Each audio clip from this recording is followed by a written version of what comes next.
What's going on, people? Hope you're doing good. Apologies if my hair looks a bit damp. I haven't long just got out the shower, but we live. Today we're talking about another shitty modern horror movie. Yes! My favourite things. These are becoming quite common nowadays, aren't they? And yesterday I watched another one of these crappy modern horror movies. And my god, was it so bad that I just had to talk about it. Recently I've been watching some older 2024 movies just to catch up on some stuff that I might have missed. And one of the movies on my list was a little movie called Tarot. And this is a movie I saw a trailer for so many times when I was in the cinema. And I said to myself, this just looks like another generic PG-13 horror movie. And after watching it last night, I can confidently say that I was 100% correct. Now, going into this movie, I did have a bit of hope that it would be a fun bad movie. Because this movie is written and directed by the creators of Moonfall, which is a terrible movie, so laughably bad that it honestly just needs to be seen to be believed. But this movie could not be anything further from that. It is one of the most bland, generic, cliche horror movies I have ever seen. And I'm going to talk to you about it in the style that I talked about Strangers Chapter 1 in Imaginary. You guys seem to really like those sort of videos and I enjoy creating them, so therefore we'll talk about Tarot in that same format. So, our story follows this group of friends who have rented out a giant house for one of their friends' birthdays. And from the off, these characters are the most generic 20-year-olds you've ever seen. One of them smokes and he pulls off really bad jokes. Paxton, do you want to go? Oh, you know what? Yeah, I really would love to go. Yeah. To the bathroom. There's a conflict between two of them because they recently broke up. And they say the most non-Gen Z-est dialogue I have ever heard. Pretty crazy about Haley and Grant, right? Oh my god, right? I never saw that coming. Did she say anything to you? Literally nothing to me at all. Do you? No, nothing. It's so crazy. How do you do, fellow kids? I am part of the generation that these people are part of. My friends are part of that generation as well. And I can tell you right now that we do not speak like the characters in this movie. But anyway, these friends are just hanging around a campfire, they're drinking alcohol, and then they just run out of beer. And they go into a basement that's locked, says keep out on the sign, and one of the teenagers just kicks down the door. He's that desperate for alcohol. And so they go down the basement and there's weird things in there. Abandoned objects. And one thing that stands out is a box that's full of old hand-painted tarot cards. And it just so happens that one of the friends is into astrology and tarot cards and all that. So she decides to do a reading for all of the friends. And then we get this long scene where this girl gives a reading to all of the characters. One of the guys is going to get rich and then he'll fall on the wrong track. This one woman is told not to run from her problems and stuff like that. One of them is said that he'll just run away and forget about his friends because he's egotistical and all that. You get what it is. So they get all the readings and then a few days or so pass. They go back home. And then one of the girls is in her dormitory and finds that the attic is open and the ladder is down. And she just wipes it off thinking, it's probably one of the girls or roommates just, playing a prank on me. But then she hears a loud bang outside of her room, goes out to check, and then the ladder of the attic is down once again. And so she decides to go up the ladder and shine her phone light around the room, sees nothing. Until she looks away for a second, and then the whole attic is just filled with candles. And the card is that she drew is on the floor. She picks it up. And then we get our first lame-ass jump scare of the movie. Of course, accompanied by those annoying-ass loud noises. And then she starts to crawl to her phone because she was on a phone call to her friend. And then this is the first part of the movie that just doesn't really make any sense. This queen demon has powers to draw her back to the spot where the ladder is without touching her. And yet she grabs the ladder with her hands and starts just slamming it on her neck. So I guess she can pull people but not random objects without touching them. It's a bit inconsistent. So the girl dies, and then the friends are mourning over her for like 2 minutes. And then we get the best kill in this movie. So this guy is in a very quiet subway station. Very, very quiet. Then goes down a hallway, and there's this weird ghost woman with a lantern. And then it does that thing where darkness shrouds the corridors, and it's trying to get him. And of course he runs off, and then the demon lady with the lantern is chasing him. And then he goes through this fire exit thing. And he goes into this abandoned train station. And then he gets on a train to hide. And then like 15 jump scares go off, which are not scary. You can see them coming from a mile away. And then the final one, he gets scared so badly that he falls out the train and the train comes and hits him. So then after their friend's death, the friends group together. And they come to the conclusion that those readings are the reason why they're dying. They gave out the readings and they're dying in the ways that they said. And then we get the cliche going on the internet scene and find the old woman who has information. And then the guy who doesn't believe in this just say, oh, she's weird, she's a hoax. But of course they don't listen to him, so they go to the cliche old woman with information because they can't find interesting ways to deliver exposition about these cards. And we find out that these tarot cards were once owned by this 1700s woman who performed readings.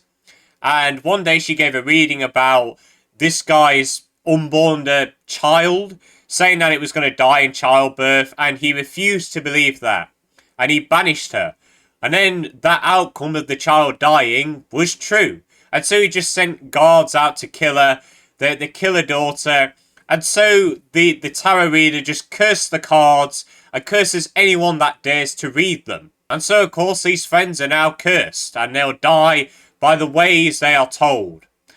And then we get to the dumbest part of this movie, where it really makes the characters so unlikable because they are so stupid. So they're in a car, and it stops all of a sudden. And then the windows start heating up, and then you can't see out of them. And then the entity or whatever it is starts drawing on the window a hangman and saying, run.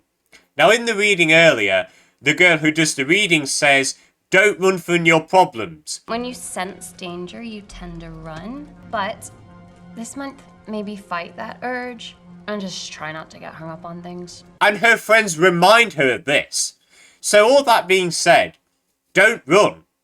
But no, because she's stupid, she gets out the car and runs for her life. Don't run! Wait! Don't run! You stupid. And what do you know? She dies by hanging. She fully deserved it if she's that dumb. And then Jacob Batalon's character just walks away and says, oh, all of this is hocus pocus. Even though he's just seen his friend get hanged by this weird entity. You ignorant, arrogant bastard. And then we get to his death. He's in an elevator, and then this weird demon jester is like pissing around with him. And this scene goes on forever. There's like 10 jump scares, which of course are accompanied by those loud noises. And then the jester goes in the elevator, and then it cuts to the friends. And we'll get to why that's the case and why you didn't show the death in a bit. So then the friends team up, and then they go to the house where the cards were. And then they call up the woman. And after thinking about it for a while, earlier in the movie they tried to call this woman, but she doesn't have a phone apparently. But then as soon as they get to the house, she just turns up. Sorry? What? Did you know that they were there? Did you call them? That just made no sense to me. And so, because she is the obligatory old woman with information, she knows how to defeat this entity, apparently. She does the seance circle, or whatever it's called, sits in the middle, and says, I wish to speak to this entity, or the card reader, or whatever. And then the card reader draws the 6 of swords for this woman. So she dies by 6 of swords. And then the 3 remaining friends are left alone. And then we get to a scene which could have been great, but because this movie's bad, it just comes off so goofy. So this woman sees this magician who locks her in one of those boxes and then proceeds to saw the box in half and killing her inside. Now, as the guy is very claustrophobic and would fear his life being in this situation, that could actually be very terrifying for me. But it's so funny because you see the guy going... just like quitting the box like... And so she dies. And then we have the two remaining people who were the people that are broke up. There's conflict between them. And then, of course, because of being in this situation, they make up and then they want to be together again. And then we get to the final confrontation with this old woman from the past, which is very CGI heavy. And the CGI in this movie looks absolutely abysmal. Then we get to a thing that just doesn't make sense. The woman who read the tarot cards at the beginning says, what if we reverse it back on her and read her cards? Which makes no sense because the cards is the woman. They are the woman. She puts her soul into those cards. She controls them. So why would it work on her? But of course, because we need this movie to end somehow in a big climatic battle, it works on her and the demon just vaporizes. And then the two friends are back and happily together. End of the movie. But wait. Jacob Batalon's character is actually alive. How, may you ask? It's because his roommate opened the elevator. Paxton? Hey, Todd. What's going on? So you're telling me that, oh, if someone witnesses this, you're good. So if that's the case then, how on earth did the other friends die, like the woman who got hanged? How did they not die as well? If you only need a witness to stop the killings, then how did she die? It's so stupid. It undermines everything that came before it. It's just a complete joke. It tries to take itself so seriously, but then it just gives you a big middle finger at the end saying it was all comical. It's a complete tonal shift. So the characters are dumb. The plot is very bland and cliche and it doesn't really make any sense. And now I want to talk about some other things like the acting. The acting in this movie is horrendous. None of the actors have chemistry. The one performance that stood out was Jacob Batalon's character. Because it's like he knew he was in a bad movie. And he plays the comic relief character in this movie. And in every scene, it's like he just stuck to that personality. Even in the scene where his character is getting attacked in the elevator, he goes, ah.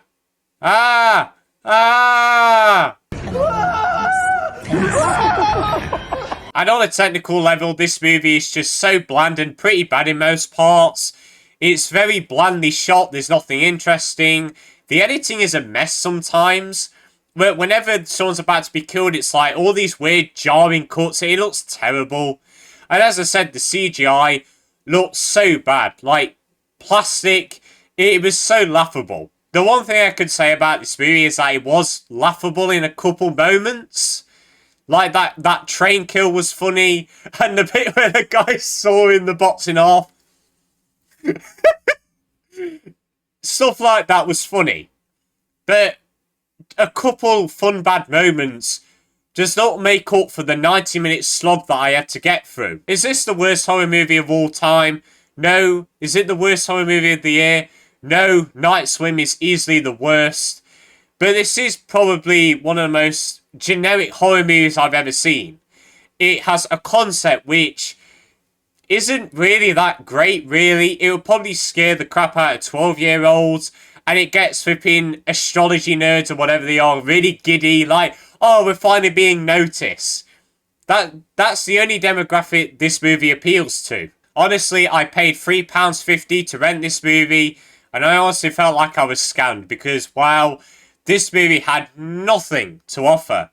So Tarot is one of the worst movies of the year. Not the worst horror movie of the year. But, my God, will I forget about this after the end of the year?